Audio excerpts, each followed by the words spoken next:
News Talk 95.1 FM, 790 AM. This is KFYO Mornings with Dave King and Matt Martin on your radio. We are currently 63 degrees here in the Hub City. High today, shooting for about 94. And guess what? It's Thursday, about 7:35 a.m., and that means it's only one thing. It's time for your Car Pro. Jerry Reynolds on your radio. Good morning, Jerry. Good morning, fellas. How are y'all? Doing well. How are you? Doing just fine. Ready for a little warm weather, I suppose. Hey, have y'all been getting some rain out there? No. Oh, I was going to say, if you had, you've been stealing our moisture because it's been going y'all's direction. It never gets here. It just sort of out west of Fort Worth. You know, it's to die off. Well, it started east of Lubbock the last few days and went west. Or I'm sorry, Yes. started east of Lubbock and went east. So we didn't get to see any of it. We're neither here in Dallas, I right. promise you that. Well, then I'm not going to be mad at you. Thank you, sir. I appreciate that. I've been driving around this week with a fun little car and something that it's a new car. It's a new model. It's the Volkswagen Passat GT, and this is the first time they've ever made one. Passat's the largest sedan that Volkswagen makes, so it's a very roomy car. It's very surprising how much headroom and legroom and back seat room this car has. It's really well laid out. This one's got a 6-cylinder engine that's putting out 280 horses.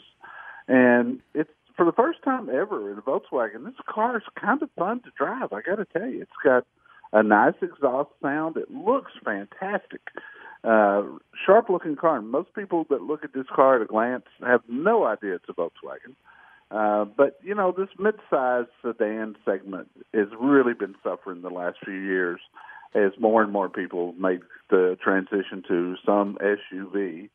And this car is a very, very good value. It's got a window sticker price of right at $29,000.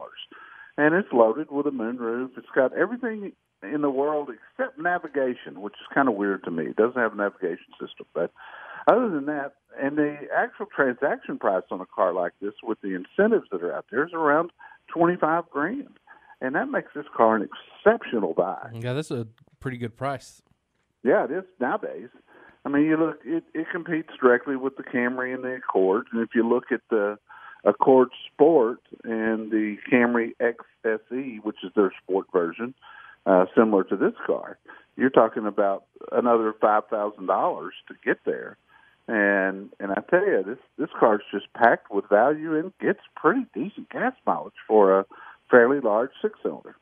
So my favorite thing about my Jetta back when I had one was that it was standard. Can you get this one standard? You cannot. Oh, okay. You'd have to go down to the 4-cylinder.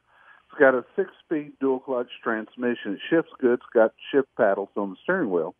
So you can kind of pretend to shift it, but no, you cannot get this in a manual. I wish you could. I think with this 280 horses in a car this size with a manual transmission, it'd be a hoot. Yeah, it might be fun.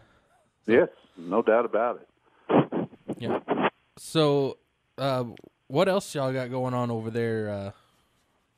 We've got I've got new articles up on the website and a bunch more coming up today that we'll be putting up. I've got your top-selling SUVs this year so far to date. The Nissan Rogue continues to lead the pack there.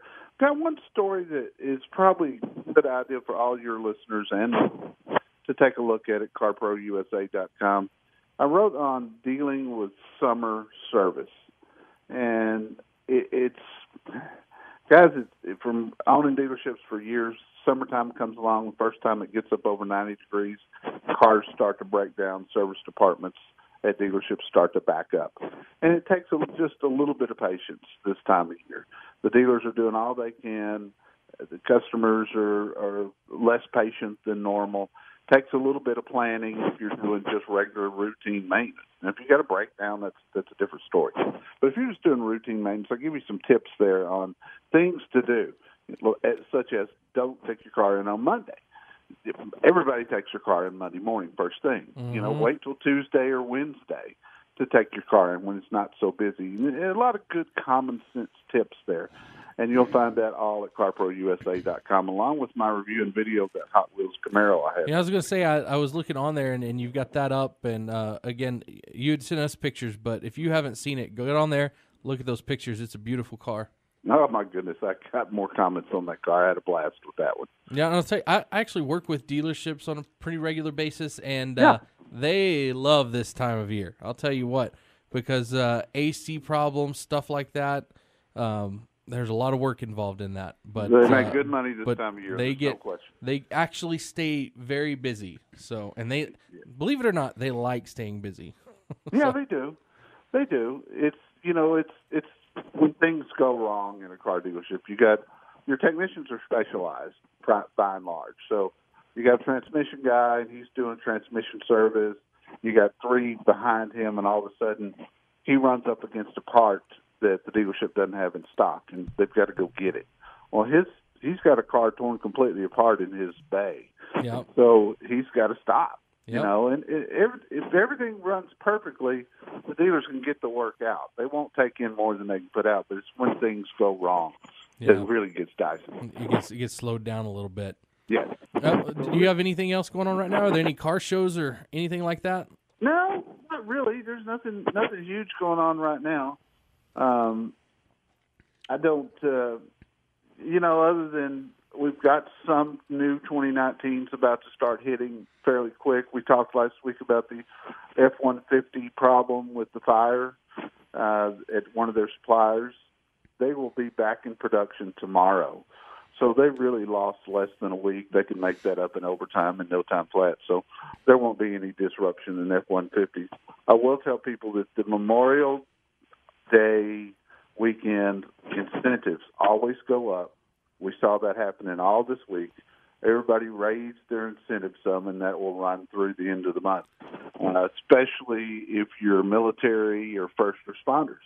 A lot of the car companies this time of year do a lot for our military as far as extra incentives, and those are in effect already. Yep. And I think you talked about this last week, but you do have a reminder on your website about kids and pets left in hot cars, and it'd be good to just bring that back up again. It's not a good idea. Just don't do it. No, it's not. What amazed me when I was doing the research for that article was how fast the temperature rises in a car. Within 10 minutes, it's 14 degrees above the outside temperature inside a car. So if you guys are 94 today, in 10 minutes, the inside of a car is 108. The human body can only stand 107. And so in 10 minutes, you could literally die in your car. And that's, I'm sure it's that number's similar for pets. So it's just don't do it. I mean, it's that simple. Don't put yourself in that position. Yeah, and I was a little worried when I went through this article. You've got a picture of your dog asleep on the seat. I was kind of wondering if you went and found a poor dog that had died in a car or something. But, no. Man, that dog is asleep. She is sound asleep. We were sitting, my wife had run into the store, and it was summer, it was last summer, and I let her sleep in the front seat of the car while she was inside with her running. But I thought it was a cute picture. Yeah. Okay. Well, I will be there with you guys Saturday. Yeah, yep. 11 Saturday, to 1 on Saturday. 11 to 1 here and on remember, KF. the website is carprousa.com. That's it. All right, thanks. All right, we'll be Have a back great with day, more You too, Jerry. in a moment.